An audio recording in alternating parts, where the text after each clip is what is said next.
Hi guys, it's Tuesday the 10th of December and this is another double digit returning video guys, and currently it is staying at a 1 to 19 risk to reward ratio. I didn't particularly have a target for this one, so I opened it yesterday during the US session. This is where I took this trade. As you can see very clearly, we have 22 points stop loss. I took my first profits here.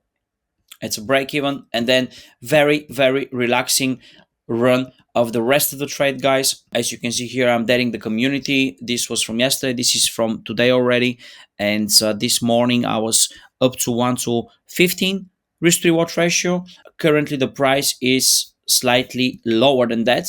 This was my last update, which was 1 to 16, and currently the price is staying at 1 to 19 risk to reward ratio at this time. I just wanted to walk you quickly through the key psychological challenges of running a double digit returning trade. And this is nothing different than running any other profitable trades. It is probably just on steroids. I want to talk about four of the key psychological challenges that I'm experiencing, and I'm sure everyone else that is trading with my day trading strategy is experiencing.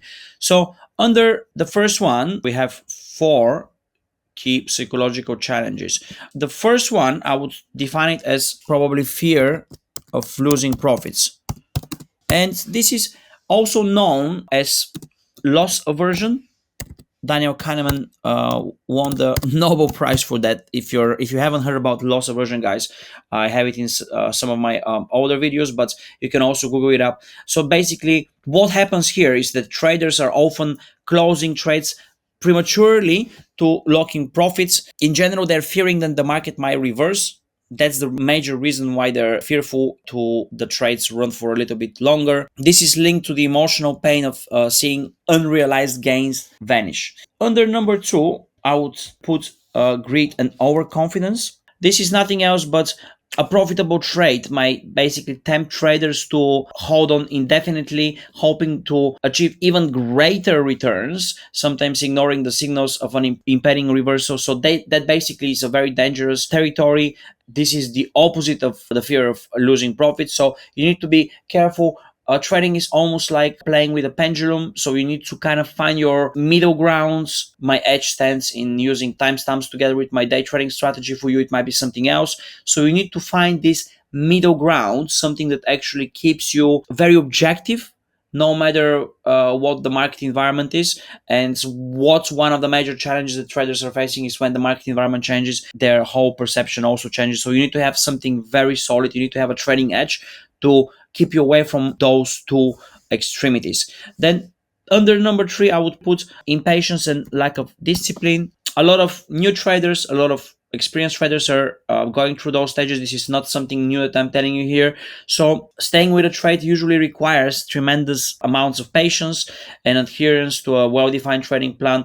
Even if you have a trading plan, even if you think you can adhere, sometimes we are only human. We are making mistakes and we are breaking this plan. But the major thing is that you should be adhering to this plan at least 80 to 90% of the time, and leave maybe a little room for small mistakes, not like large mistakes. So you should definitely be having a very rigorous methodology when it comes to trading. Then under number four is cognitive biases, guys. We have two that we will cover. A is recency bias, is that basically it's believing the current trend will continue indefinitely, and the second bias is the anchoring, which is basically fixating on initial expectations and ignoring all your data. This is probably one of the worst things, guys. So this can completely wipe up your profits. So you need to have, again, a system that helps you to fight those psychological issues, and then trying to either adhere to some of the pros and trying to reject some of the cons of your own psychology. You need to have a system that helps you to move forward and take advantage of those pitfalls. Okay, so you say this is easier said than done, and what shall you do in such instances? And here are my few suggestions for things that you can actually think on improving if they're not part of your trading plan yet. So number one will be focus on the process, not the outcome, which basically the ability of detaching yourself emotionally from the individual trades. And all the successful traders that I know, they're mastering this. In my day trading strategy, I have a tool that actually helps me to do this, and this is basically achieving risk-free trades very quickly after taking a trade, which helps me to emotionally detach myself from the process itself and from the trade, of course. I would say a very important thing is to reframe your mindsets. This is something that's a lot of self-help coaches are talking about, but I don't really hear a lot of traders talking about that. So you should basically shift your perspective to see the market fluctuations as normal, and then focus on the bigger picture. Don't really focus on each minor blip or each minor change of the price. Then you should also be able to review historical data, which is a great tool to help you to stay objective in a way, because you might think that a move is extremely large or not large enough, and then at the same point don't have the objective way to measure that. So by reviewing historical data, you're achieving exactly that. Also, you need to be able to embrace uncertainty. So by embracing uncertainty, you do understand that there is no such thing as guaranteeing in trading, and that managing risk well is the number one priority. Again, for me, there are a couple of things in my day trading strategy that are helping me to do achieve that. One of them, as I said, is the risk-free element of the strategy. The other one is the timestamps element of the strategy, which takes care of after taking a risk-free trade and managing the exits, guys. So this helps me tremendously. So you need to be looking for basically two things to add to your trading routine. So one will be to find a way how to stay detached from your trades, or find a system that helps you to achieve that, and another system to help you that helps you to achieve longevity of your trades. So you need to look at it in a as a two-way stream in a way. I would say one other thing that helps me tremendously is visualizing techniques. This comes from the self-help world.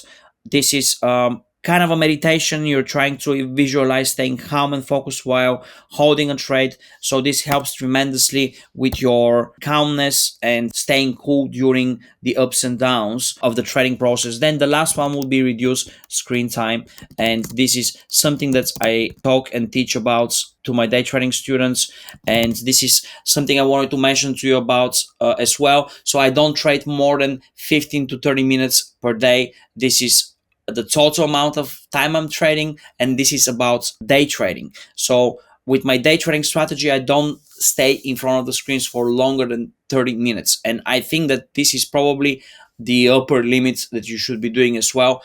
I know that it's quite popular for traders to be saying, oh, you need to be glued to your screens, you need to get the 10,000 hours in front of the screen, which of course is great if you're in a learning stage until you find something that works. You definitely need a lot of time to find something that works. But once you're in the zone, once you know what you're doing, half an hour of very concentrated effort is more than enough. I would suggest that if you have something that works, don't overspend time in front of the screens. Just concentrate on the most high quality trading opportunities, guys. And now I wanted to share with you my latest double digit returning trade, in which I have incorporated all of those techniques and all of those methodologies, and they have actually allowed me to get into almost 1 to 20 risk to reward ratio trade.